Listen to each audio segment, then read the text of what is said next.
Hi hello నమస్తే welcome to my channel. Big boss season 9లో నిన్న కళ్యాణ్ చేసిన నామినేషన్ ఎవరికి వ్యాలిడ్గా అనిపించిందో ఫస్ట్ కమెంట్ రూపంలో తెలియజేయండి. నిజంగా నాకైతే అస్సలు ఇన్వాలిడ్ అన్నట్టుగా అనిపించింది. ఎందుకంటే అసలు తనూజాన్ చేస్తానన్న వ్యక్తి వెళ్ళి సంజన గారిని చేయడం ఏంటి?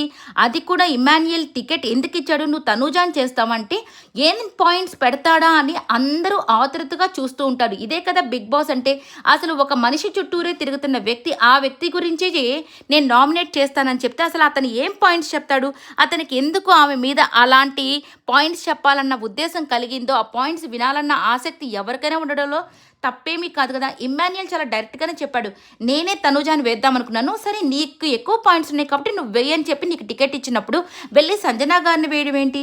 అసలు సంజనా గారి మీద చెప్పిన పాయింట్స్ ఏమన్నా వ్యాలిడ్గా అనిపించాయా?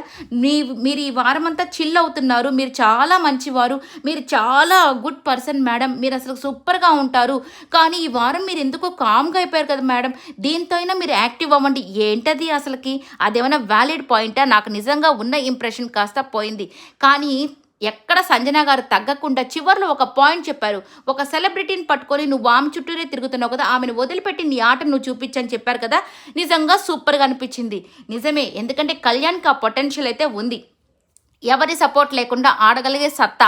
మరి ఆమె చుట్టూరు తిరిగి నీ నేమ్ని ఎందుకు పోగొట్టుకోవడం? ఆమె చేయి వేయమనగానే నువ్వు మురిసిపోయి మళ్ళీ సంజన గారిని వేయడం ఏంటి? ఇదంతా చాలా ఫేక్గా అనిపించింది కదా. ఈరోజు ఇమ్మాన్యుయల్కి తనుజాకు కూడా బిగ్ ఫైట్ అయితే జరగబోతుంది. నిజంగా ఇమ్మాన్యుయల్ చాలా ఇట్లాగే పవర్గా ఉంటే తను కూడా ముందుకైతే దూసుకుని వెళ్ళగలడు.